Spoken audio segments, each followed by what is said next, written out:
नमस्कार किसान भाइयों, स्वागत है आपका आपके अपने कार्यक्रम कृषि दर्शन में। किसान भाइयों, जैसा कि आप सभी जानते हैं कि खेती किसानी से जुड़ी हर खबर आप तक पहुंचाना हमारे कार्यक्रम का उद्देश्य रहता है और साथ ही साथ प्रदेश और देश में होने वाली खेती से जुड़ी तमाम जानकारियां एकत्रित करके आप तक पहुंचाना इस कार्यक्रम का उद्देश्य हमेशा से ही रहा है। आज भी हमने कुछ रोचक जानकारियाँ एकत्रित की हैं आपके लिए, तो आइए देखते हैं आगे क्या है आपके लिए खास। और इसी के साथ कार्यक्रम की शुरुआत करते हैं खबरें खेती की व मंडी भाव के साथ।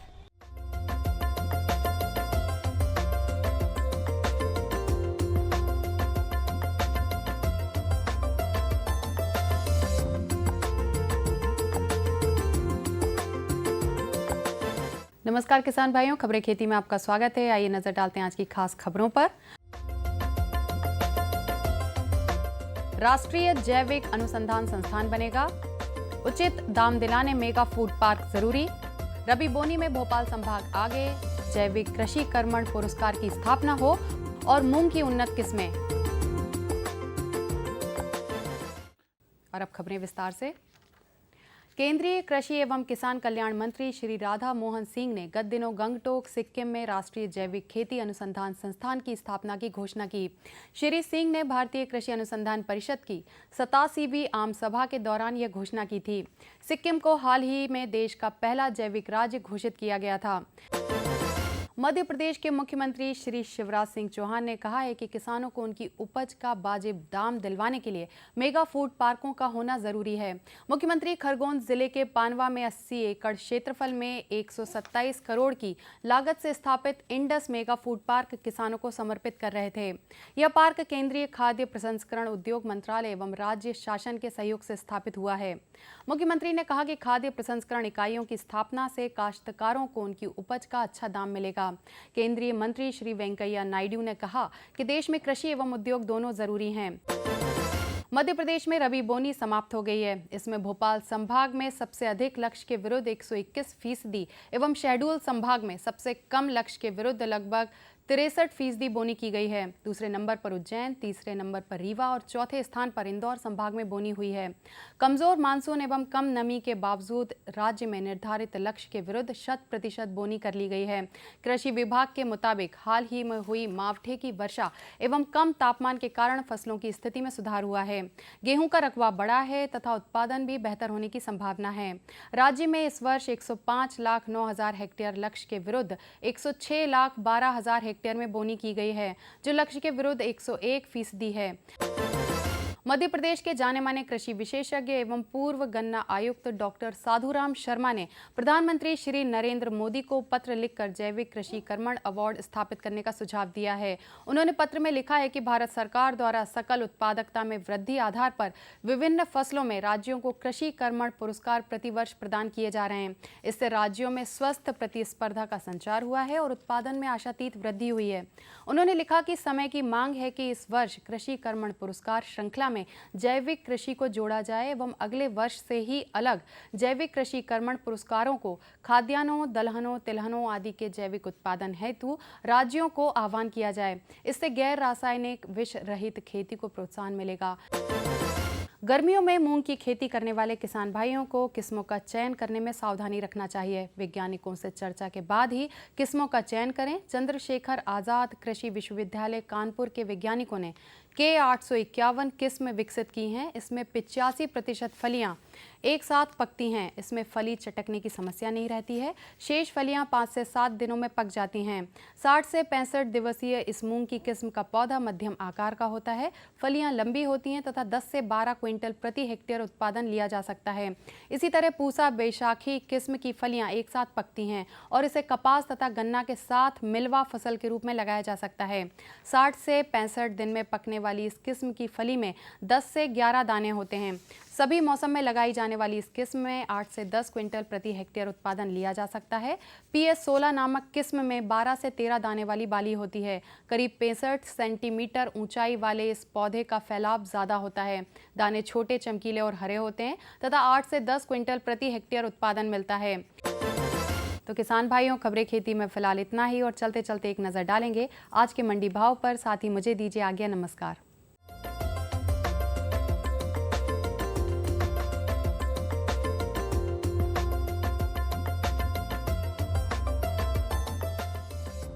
धान के भाव मंडियों में इस प्रकार रहे।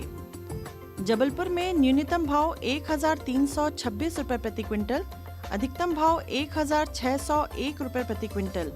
इटारसी में न्यूनतम भाव 1426 रुपए प्रति क्विंटल, अधिकतम भाव 1536 रुपए प्रति क्विंटल। विदिशा में न्यूनतम भाव 1411 रुपए प्रति क्विंटल, अधिकतम भाव 1650 रुपए प्रति क्विंटल। बिछिया में न्यूनतम भाव 1420 रुपए प्रति क्विंटल और अधिकतम भाव भी 1420 रुपए प्रति क्विंटल रहा। सरसों के भाव मंडियों में इस प्रकार रहे।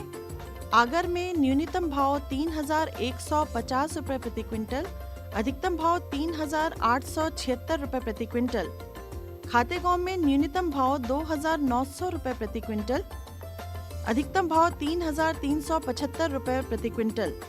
मंदसौर में न्यूनतम भाव 3300 रुपए प्रति क्विंटल, अधिकतम भाव 3915 रुपए प्रति क्विंटल। नीमच में न्यूनतम भाव 3670 रुपए प्रति क्विंटल, अधिकतम भाव 4220 रुपए प्रति क्विंटल। सोयाबीन के भाव मंडियों में इस प्रकार रहे। दमोह में न्यूनतम भाव 3100 रुपए प्रति क्विंटल, अधिकतम भाव 3600 रुपए प्रति क्विंटल। देवास में न्यूनतम भाव 2941 रुपए प्रति क्विंटल, अधिकतम भाव 3760 रुपए प्रति क्विंटल। धार में न्यूनतम भाव 2750 रुपए प्रति क्विंटल, अधिकतम भाव 3945 रुपए प्रति क्विंटल। खरगोन में न्यूनतम भाव 2601 रुपए प्रति क्विंटल और अधिकतम भाव 3616 रुपए प्रति क्विंटल रहा।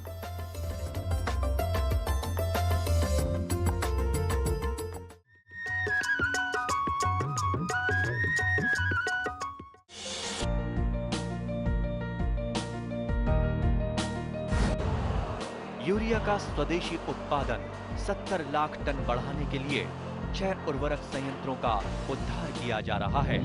FCIL के गोरखपुर, सिंदरी, तलचर और रामागुंडम संयंत्र, HFCL की बरौनी इकाई और BVFCL की नामरू फोर्थ। सोने पर सुहागा ये है कि देश में अब बनेगा सिर्फ नीम लेपित यूरिया, क्योंकि इससे होगा किसानों का फायदा ही फायदा।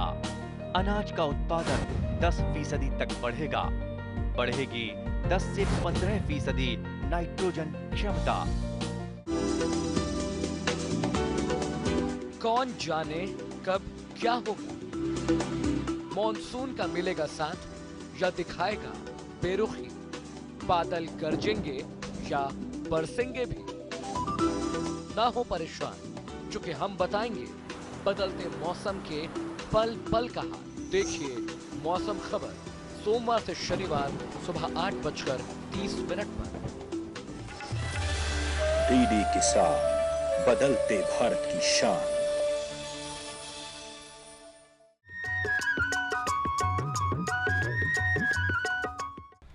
किसान भाइयों, जैसा कि आप सभी जानते हैं कि खेती किसानी में खाद का अपना ही अलग महत्व है। रासायनिक खाद तो किसान भाई पहले से ही उपयोग करते आ रहे हैं, परंतु रासायनिक खाद के साथ साथ जैविक खाद का भी अपना अलग महत्व बढ़ता ही जा रहा है और इसकी उपयोगिता भी किसान भाइयों ने समय रहते समझ ली है। आज के कार्यक्रम में हम आपको ये बताएंगे कि रासायनिक खाद की जगह यदि आप जैविक खाद उपयोग करते हैं तो इसकी उपयोगिता आपको बहुत फ़ायदा देके जाएगी। तो आइए आज के इस कार्यक्रम में हम जानेंगे डॉक्टर GS कौशल जी से कि कृषि में जैविक खाद की बहुउपयोगिता कितनी ज़रूरी है। जैविक खाद का महत्व आज हम देख रहे हैं कि जो भी जो रासायनिक उर्वरक और पेस्टिसाइड कीटनाशकों का हमने जो उपयोग किया है, उसके फलस्वरूप हमारी मिट्टी प्रदूषित हो चुकी है, हमारा स्वास्थ्य पे असर पड़ रहा है और उसी के साथ पर्यावरण भी दूषित होता चला जा रहा है। ये तो एक बात है। दूसरी बात है कि हम हिंदुस्तान में पिछले 8 से 10 हज़ार वर्षों से खेती करते चले आ रहे हैं और खेती और पशुपालन एक दूसरे के ऊपर निर्भर थे। इसका मतलब है कि पशुधन से प्राप्त गोबर और दो गौमूत्र और खेतों से प्राप्त जो भी कचरा, सड़ने योग्य कचरा होता था, उस सब को खेत में हम उपयोग करते थे और सेक से जो उत्पन्न होता था वो मनुष्य अपने खाने में उपयोग करता था।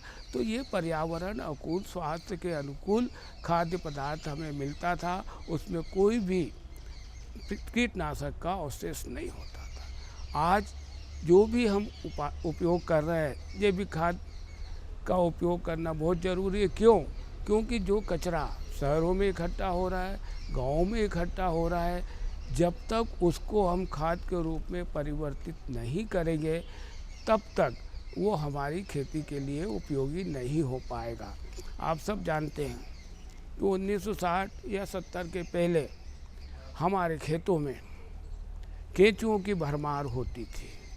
मतलब केंचुए जो ज़मीन के लिए बहुत ज़्यादा उपयोगी है, ज़मीन की जो आपका कहना चाहिए कि उर्वरा शक्ति बनाते थे, बढ़ाते थे, पानी धारण करने की शक्ति बनाते थे।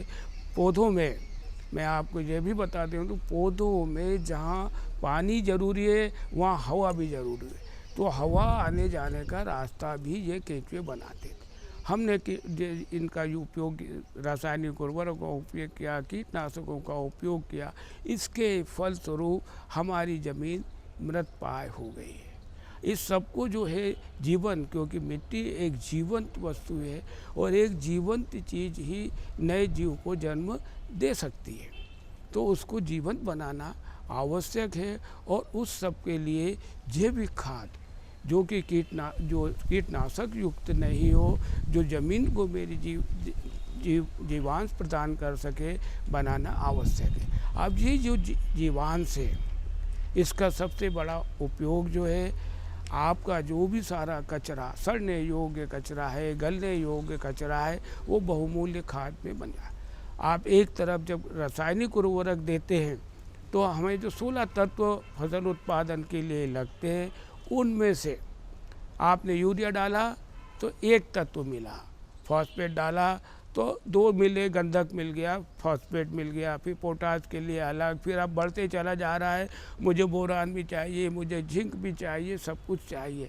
परंतु यदि हम जैविक खाद का उपयोग करते हैं तो जैविक खाद एक ही समय में पौधों को लगने वाले जीवाणु और ये तत्व सभी प्रदान करता है। मुझे अलग अलग तत्व देने की ज़रूरत नहीं पड़ती है। अब ये जब जैविक खाद मैंने डाला, अच्छा पका हुआ होना चाहिए, सबसे बड़ी बात है। जैविक खाद कच्चा नहीं होना चाहिए, क्योंकि कच्चे खाद के साथ तो जो खरपतवार के बीज आ जाते हैं, दीमक आ जाती है और कई तरह के जो है अन्य कहना चाहिए आपके खरपतवार आते हैं। तो अपने को अच्छा पका हुआ खाद चाहिए, और जब अच्छा पका हुआ खाद में दिया जाता है तो खेत में जीवाणुओं की भरपार होती है, क्योंकि ये जैविक खाद होता है, ये जीवाणुओं से भरपूर होता है, तो जीवाणुओं की संख्या बढ़ती चली जाती है।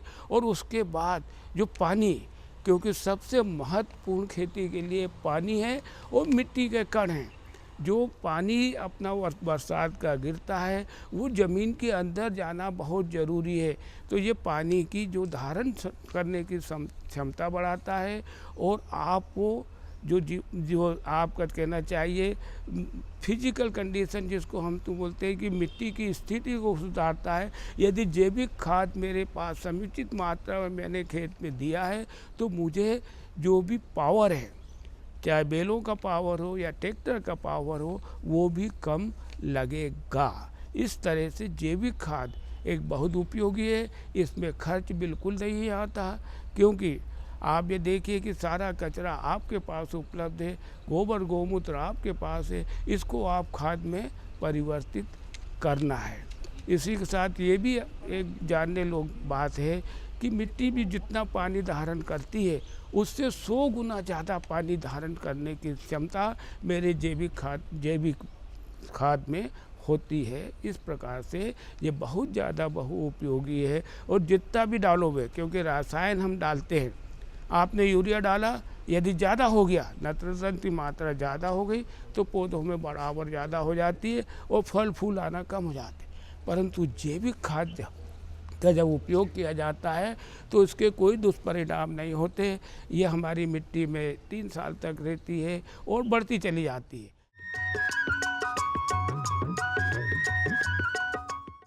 किसानों के हित में बड़ा कदम, प्रधानमंत्री कृषि सिंचाई योजना। हर खेत को पानी, प्रति बूंद अधिक उपज। सिंचाई के सही तरीकों और जल संरक्षण की नई तकनीकों के साथ बढ़ेगा जमीन का जल स्तर। जिला स्तर पर होंगी सिंचाई योजनाएं। असिंचित क्षेत्रों तक पानी पहुंचाकर बढ़ेगा उत्पादन। भारत सरकार की विशाल योजना प्रधानमंत्री कृषि सिंचाई योजना। क्या है फसलों का ताजा हाल, कैसे हो इनकी सही देखभाल, बीज और खाद की कैसे हो सही पहचान। जानिए विशेषज्ञों के साथ, देखिए खेत खलिहान, सोमवार से शुक्रवार सुबह 7 बजे। डीडी किसान, बदलते भारत की शान।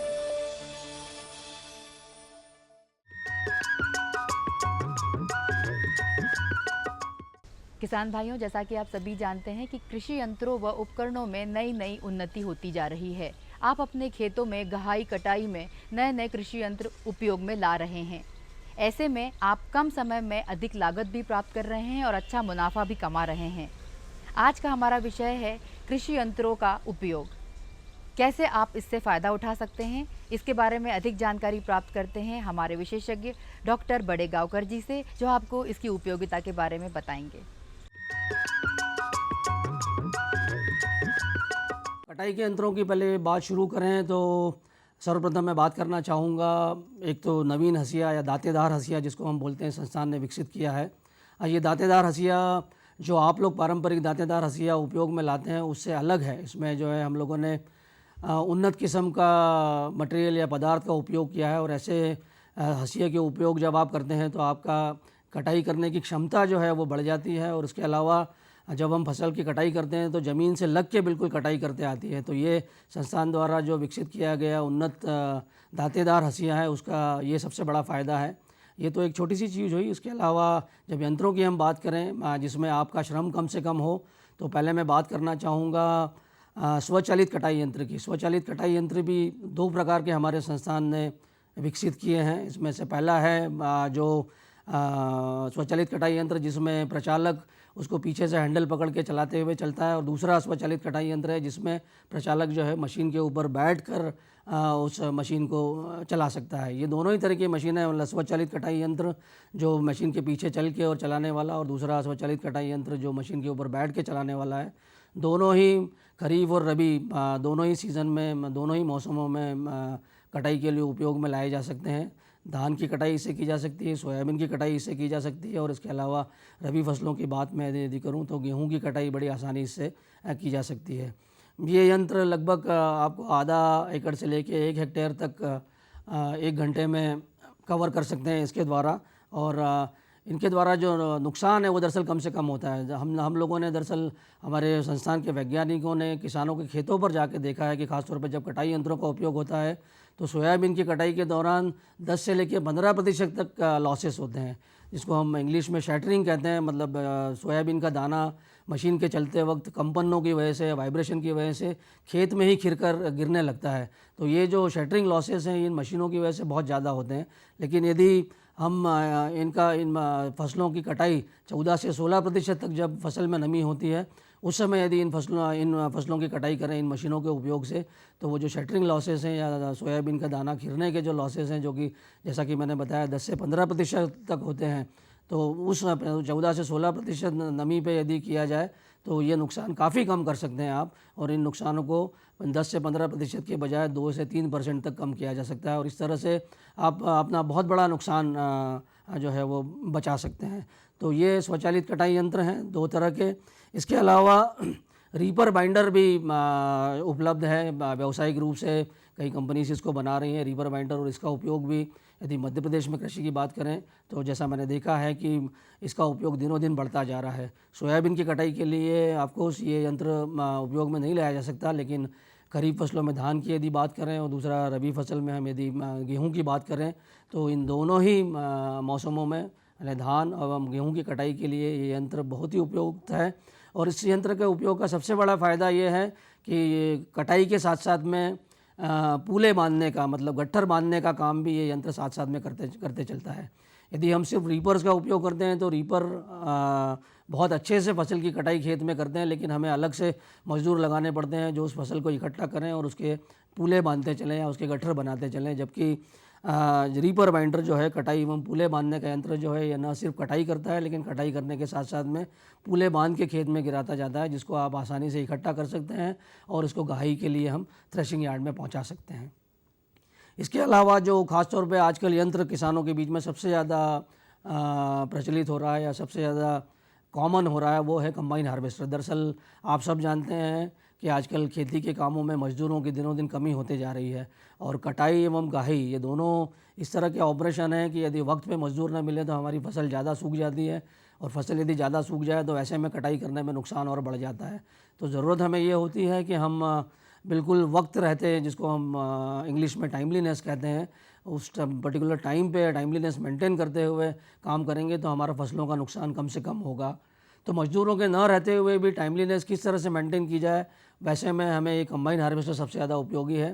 कंबाइन हार्वेस्टर की लागत की यदि मैं बात करूं तो ये यंत्र 15 से लेकर 20 लाख रुपए के बीच में पड़ता है, लेकिन हमें ख़रीदने की ज़रूरत नहीं है। दरअसल मध्य प्रदेश सरकार का एक और योजना चल रही है जिसमें ये यंत्र, इस तरह के यंत्र जो हैं वो किराए पर उपलब्ध करवाए जा रहे हैं। तो 15 से 20 लाख रुपए की मशीन आप सभी को किराए पर उपलब्ध है, जिसको मुश्किल से 1000 या 1500 रुपये प्रति घंटे के किराए पर आप अपने खेत में चलवा सकते हैं। इवन 1 और 2 एकड़ जो जोत वाले जो किसान हैं उनको भी हमने देखा है कि आजकल इन यंत्रों का उपयोग करने लगे हैं। तो जो किसान भाई अभी इन यंत्रों का उपयोग न कर रहे हों उनसे मेरा खासतौर पर अनुरोध होगा कि ऐसे यंत्रों का उपयोग अधिक से अधिक अपने खेतों में शुरुआत करें।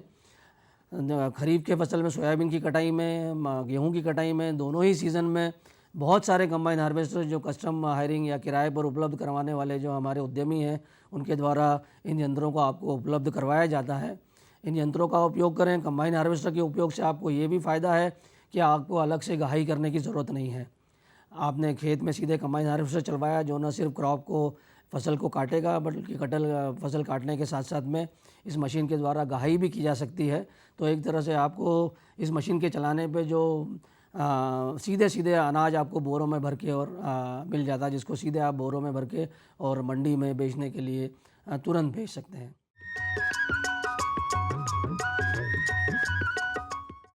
ये बदलाव क्या है? बदलाव से हुआ क्या है? भैया ये बड़े काम की चीज है। जब जब बदलाव आया है अपने संग खुशहाली लाया है। इंसान की सोच में अगर बदलाव आ जाए तो सब कुछ मुमकिन है, सब कुछ संभव है। अब ये बदलाव फिर आ रहा है और इस बार ये देश के हर हिस्से की सूरत को बदल के रहेगा। हर सूरत की मुस्कान में वो आपको दिखाई देगा, क्योंकि जब जब बदलाव आया है वो अपने साथ खुशहाली लाया है।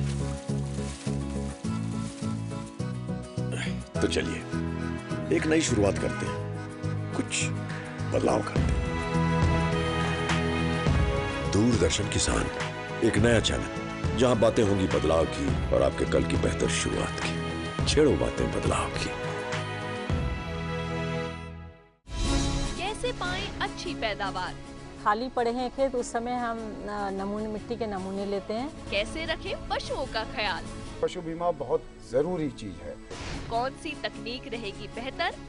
एक कॉल पर मिलेगी पूरी जानकारी। ये साहिवाल गाय कितना दूध दे देती है? देखिए हेलो किसान, सोमवार से शुक्रवार शाम 6 बजे। डीडी किसान, बदलते भारत की शान। मुद्दा किसान का। भारत में मौसम और मॉनसून मिलकर किसानों की तकदीर लिखते हैं। विषय संवाद का। कैपेसिटी नहीं है उसकी इतनी। मंथन विचारों का। किसी को खाता खोलने से मना नहीं किया जा सकता। देखिए वाद संवाद सोमवार से बुधवार शाम 7:30 पर। डीडी किसान, बदलते भारत की शान।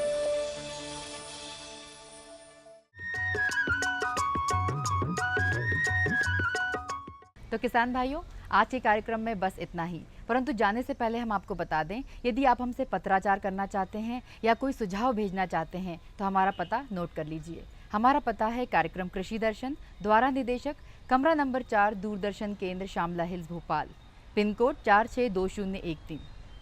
तो अगली कार्यक्रम में पुनः भेंट होगी खेती से जुड़ी एक नई जानकारी के साथ। तब तक के लिए मुझे आज्ञा दीजिए। नमस्कार।